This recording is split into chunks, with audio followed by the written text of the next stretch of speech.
सुमुरु film की कहानी सन 2802 से शुरू होती है। दो अंतरिक्ष यात्री एडम और जैक अपने अंतरिक्ष यान में सवार होकर एंटारिस नाम के प्लेनेट पर जा रहे हैं। दरअसल उनको ये मालूम हुआ है कि उस प्लेनेट पर इंसान रहते हैं। ये भी कहा जाता है कि इस धरती पर एक वायरस फैल गया जिसके कारण औरतें ख़त्म हो गईं। अब दुनिया में सिर्फ मर्द ही रह गए हैं। इस वजह से जैसे ही इन दोनों अंतरिक्ष यात्रियों को ये मालूम हुआ कि एंटारिस प्लेनेट पर भी इंसान रहते हैं, तो उन दोनों ने डिसाइड किया कि वो एंटारिस प्लेनेट पर जाएंगे और वहां से कुछ लड़कियां लेकर आएंगे, जिससे कि इस धरती पर दोबारा औरतें भी नजर आने लगें। उनका अंतरिक्ष यान एंटारिस प्लेनेट पर उतरने ही वाला है कि उसमें आग लग जाती है। एडम और जैक उस अंतरिक्ष यान को बचाने का पूरा प्रयास करते हैं, लेकिन नाकाम रहते हैं और अंतरिक्ष यान एंटारिस प्लेनेट की जमीन पर गिर जाता है। इस हादसे में एडम को थोड़ी सी चोट लग जाती है, मगर जैक के हाथ पर कुछ ज्यादा ही खून बह जाता है, चोट लग जाती है। एंटारिस प्लेनेट मुकम्मल तौर पर वीरान नजर आता है। दूर दूर तक कोई भी नज़र नहीं आता। वहाँ खाने पीने की भी कोई चीज़ दिखाई नहीं दे रही है। एडम और जैक सोचने लगते हैं कि शायद ये अफवाह थी कि इस प्लेनेट पर इंसान रहते हैं, मगर जब एडम जैक की चोट की देखभाल कर रहा होता है तभी उसे लगता है कि कोई कुत्ता भौंका। वो चौंक जाता है और आवाज़ का पीछा करता है। कुछ दूर जाकर उसे एक कुत्ता और एक बच्चा दिखाई देते हैं। एडम उस बच्चे से बातचीत करने का प्रयास करता है, मगर वो बच्चा वहाँ से भागने लगता है।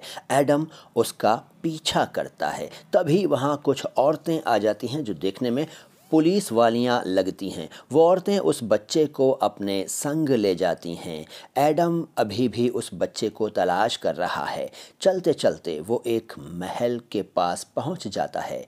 वो महल के अंदर जाने का इरादा करता है और अंदर चला जाता है। अंदर वो ये देखकर हैरत ज़दा हो जाता है कि वहाँ कई औरतें मौजूद हैं। वो उनकी बातें ध्यान से सुनने लगता है। ऐसा करने से उसे मालूम हो जाता है कि इस प्लेनेट पर औरतों की हुकूमत है और आदमी उनके गुलाम हैं। तमाम मर्द औरतों के हुक्म पर सारे काम करते रहते हैं। यहाँ तक कि अगर किसी औरत का दिल किसी भी आदमी के साथ सेक्स करने का चाहे तो वो ऐसा भी कर सकती है। आदमी को यानी मर्द को औरत की हर बात माननी ही होती है। फिर एडम ये देखता है कि औरतों का एक समूह अपने देवता से प्रार्थना कर रहा है। इनफैक्ट वो औरतें एक मजहबी ग्रुप की मेंबर हैं। उस ग्रुप की लीडर टेक्सन है। उसी वक्त धरती के अंदर से एक बहुत बड़ा सांप निकल पड़ता है। तमाम औरतें उसकी इबादत में लग जाती हैं क्योंकि वो उसी को अपना भगवान समझती हैं। अब स्क्रीन पर उस प्लेनेट की रानी सुमुरु नजर आती है। वो टेक्सन के काम से खुश नहीं है। उस जगह पर कुछ लेडी कॉप्स उस बच्चे को लेकर आती हैं। ये तमाम नज़ारा देखकर एडम चकराया हुआ है। टेक्सन बताती है कि हम सांप देवता के नाम पर इस बच्चे की कुर्बानी देने जा रहे हैं।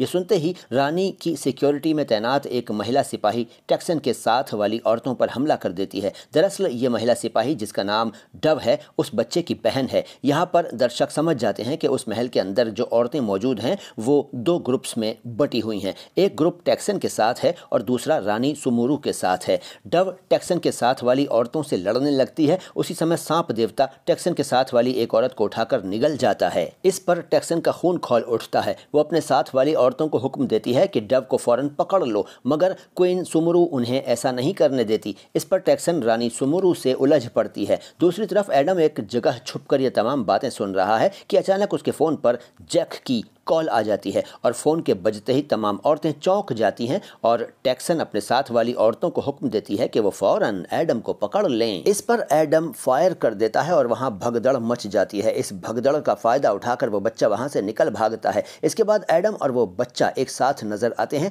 एडम उस बच्चे को बचाना चाहता है और उसे अपने अंतरिक्ष यान पर ले जाता है। उसी समय टेक्सन के ग्रुप की औरतें एडम पर हमला कर देती हैं। इस हमले में उस बच्चे का तो कुछ नहीं बिगड़ता, मगर एडम के पैर में एक तीर लग जाता है। मगर जख्मी होने के बावजूद एडम किसी तरह से अंतरिक्ष यान के अंदर आ जाता है, लेकिन जो तीर उसके पैर में लगा है वो जहरीला है। इस वजह से एडम की हालत बिगड़ने लगती है। क्वीन सुमुरु अपने साथियों के साथ अंतरिक्ष यान के बाहर आ जाती है और टेक्सन के साथियों से कहती है कि वहां से चले जाएं। फिर वो अंतरिक्ष यान के अंदर जाती है। वहां एडम की खराब हालत को देखती है। वो कुछ सोचने लगती है। दरअसल वो एडम की जान बचाना चाहती है। वो अपने बालों में से कुछ निकालती है और उस चीज़ को एडम के जिस्म पर लगा देती है। उसके ऐसा करने से एडम बच जाता है। फिर एडम क्वीन सुमुरु के महल में नजर आता है। उस महल में जैक भी मौजूद है। कुछ अरसे के बाद एडम की बेहोशी टूटती है तो जैक उससे कहता है कि मैंने एक स्टडी की है। उस स्टडी से मुझे मालूम हुआ है कि ये प्लेनेट 2 महीने तक ही बचा रहेगा, उसके बाद ख़त्म हो जाएगा और इसका खात्मा अर्थक्वेक से होगा। यहाँ पर अर्थक्वेक्स वैसे भी आते ही रहते हैं। अभी उन दोनों की बातचीत चल ही रही थी कि एक बार फिर से अर्थक्वेक आ गया। इसके बाद क्वीन सुमुरु के लोग एडम को क्वीन के रूम में ले जाते हैं। वहां जाकर एडम क्वीन सुमुरु को हकीकत से आगाह करने का प्रयास करता है। वो उसे बताता है कि मैं धरती से आया हूं। वो ये भी कहता है कि तुम्हारे प्लेनेट के लोग भी हमारी धरती से ही आए थे। वो बताता है कि अब से सैकड़ों साल पहले हमारी धरती के अंतरिक्ष यात्रियों का एक ग्रुप तुम्हारे इस प्लेनेट पर जीवन की खोज में आया था, मगर उनके साथ कोई तकनीकी समस्या हो गई और धरती से उनका संपर्क बना नहीं रह सका। वो यहीं फंस कर रह गए और तुम लोग उन्हीं के वंशज हो। ये सुनकर क्वीन को आश्चर्य होता है। उसे एडम की बात पर विश्वास हो जाता है क्योंकि उसे याद आता है कि उसके एंसेस्टर्स ने भी धरती के बारे में बताया था। वो एडम से कहती है कि हमारे प्लैनेट पर अर्थक्वेक्स बहुत आते हैं, इसलिए हमारा प्लैनेट सरसब्ज नहीं हो सका है। काफ़ी अरसा पहले टैक्सन ने अपनी एक टीम बनाकर अपनी ताकत बढ़ा ली। उन लोगों ने इस प्लैनेट के वासियों को सांप देवता की पूजा करने के लिए इंस्पायर किया। टैक्सन का संबंध एक राज परिवार से है। वो मुझे हटाकर यहाँ की रानी बनना चाहती है, मगर यहाँ के लोग उसे रानी नहीं मानना चाहते। अब टैक्सन अपना गिरोह बड़ा कर रही है। उसे लगता है कि ऐसा करके वो मुझे मार देगी और यहाँ की रानी बन जाएगी। वो ये भी बताती है कि यहाँ के लोगों ने काफ़ी अरसा पहले एक बार बिजली की एक बहुत ज़ोरदार चमक देखी और गरज सुनी थी। उससे बहुत सारे मर्द मारे गए थे। उस दिन से यहाँ मर्दों की बेहद कमी हो गई, लिहाजा औरतों ने मर्दों पर हुकूमत करनी शुरू कर दी। क्वीन एडम को अपनी माइंस में लेकर जाती है। वहाँ बहुत सारे मर्द कड़ी मेहनत कर रहे हैं, बिल्कुल गुलामों की तरह। क्वीन एडम को बताती है कि हम लोग यहाँ मर्दों से हर तरह का काम करवाते हैं। समय समय पर हम सांप देवता को खुश करने के लिए मर्दों की बलि भी चढ़ाते हैं। एडम से क्वीन की बातचीत काफ़ी देर तक चलती रहती है। वो यानी एडम क्वीन को यह समझाने की कोशिश करता है कि तुम्हारा ये प्लैनेट सिर्फ 2 महीने का मेहमान है। उसकी ये बात सुनकर रानी नाराज़ हो जाती है और बात इस कदर बढ़ती है कि वो उसकी पिटाई कर देती है। वो अपने लोगों को हुक्म देती है कि इसे कैद खाने में बंद कर दो। अपनी रानी का यह हुक्म सुनते ही उसकी वर्कर्स ऐसा करने लगती हैं, यानी एडम को लेकर जाने लगती हैं। अचानक टैक्सन के लोग हमला कर देते हैं। क्वीन की तमाम सिक्योरिटी गार्ड्स बहादुरी से उनका मुकाबला करती हैं, लेकिन मारी जाती हैं। एडम को गिरफ्तार कर लिया जाता है। इस लड़ाई में उस बच्चे की बहन यानी डव बुरी तरह घायल हो जाती है और फाइनली मर जाती है।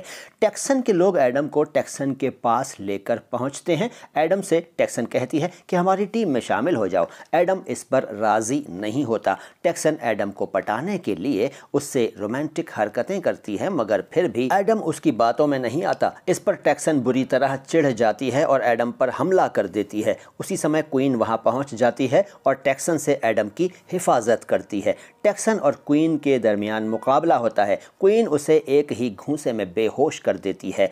फिर क्वीन जैक और एडम को वहां से निकालती है। इस बीच जैक एडम से कहता है कि हमारे पास अब बेहद कम वक्त रह गया है।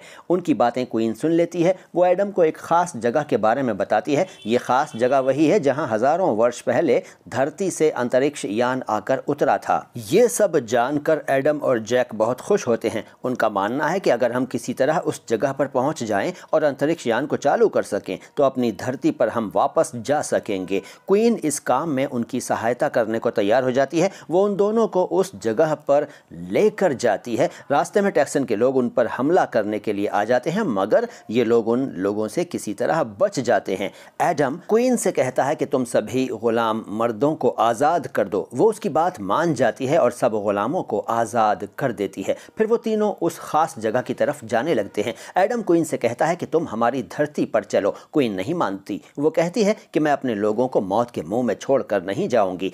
वो लोग इसी तरह बातें करते हुए चले जा रहे हैं। रास्ते में थोड़ी दूर चलने के बाद जैक देखता है कि एक कंकाल पड़ा हुआ है। वो अपने ख़ास इंस्ट्रूमेंट के ज़रिए ये पता लगाता है कि वो एक मर्द का कंकाल है जो कि 1000 साल पहले मरा था। वो बताता है कि 1000 वर्ष पहले यहाँ पर एक बिग बैंग हुआ था जिसके कारण बहुत सारे मर्द मारे गए थे। इस पर रानी समझ जाती है कि वो वही चमक थी जिसके बारे में उसके इंसेस्टर्स बताया करते थे। अब उसे रियलाइज़ होता है कि उसके रिलीजन में जो ये बात कही गई थी कि सभी मर्द बहुत डेंजरस होते हैं, वो गलत थी। हकीकत जानने के बाद क्वीन बेहद दुखी है। इस बीच एडम उसे याद दिलाता है कि हमारे पास अब बहुत थोड़ा समय रह गया है। वो उसकी बात सुनकर सोच में पड़ जाती है। वो लोग चलते रहते हैं। कुछ देर के बाद वो लोग उस ख़ास जगह के करीब पहुंच जाते हैं और वो देखते हैं कि एक बहुत बड़ा अंतरिक्ष यान है। जैक और छोटा बच्चा उसके इंजन को चालू करने की कोशिश करते हैं। एडम और क्वीन बाकी चीज़ें जांचने में लग जाते हैं। काफ़ी मेहनत करने के बाद अंतरिक्ष यान का इंजन चालू हो जाता है। तभी अचानक टैक्सन और उसके लोग वहां आकर हमला कर देते हैं। ज़बरदस्त लड़ाई होती है। इसमें एडम टैक्सन के सभी साथियों को एक एक करके उड़ा देता है। ये देखकर टैक्सन क्वीन को ललकारती है।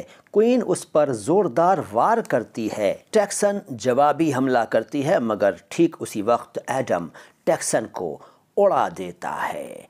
अब तक क्वीन की भी समझ में आ गया है कि वाकई अब उसका प्लैनेट नहीं बचेगा, इसलिए अब वो जैक और एडम के साथ धरती पर जाने के लिए राज़ी हो जाती है। वो लोग उड़ान भरते हैं। ये देखकर उस प्लैनेट के लोग परेशान हो जाते हैं। एडम से उनका दुख नहीं देखा जाता। वो जैक से कहता है कि अंतरिक्ष यान को वापस ले चलो, हम उन लोगों को भी अपने साथ ले जाएंगे। लेकिन जैक कहता है कि इसमें ख़तरा है, अगर अर्थक्वेक आ गया तो हम हमेशा के लिए यहीं फंस जाएंगे। मगर क्वीन और एडम रिस्क लेने के लिए तैयार हैं। वो दोनों जब जोर देते हैं तो जैक उनकी बात मान जाता है और दोबारा उसी प्लैनेट पर लैंड करता है। वहाँ के लोग बहुत घबराए हुए हैं। क्वीन उन्हें समझाती है और अंतरिक्ष यान के अंदर आने के लिए कहती है।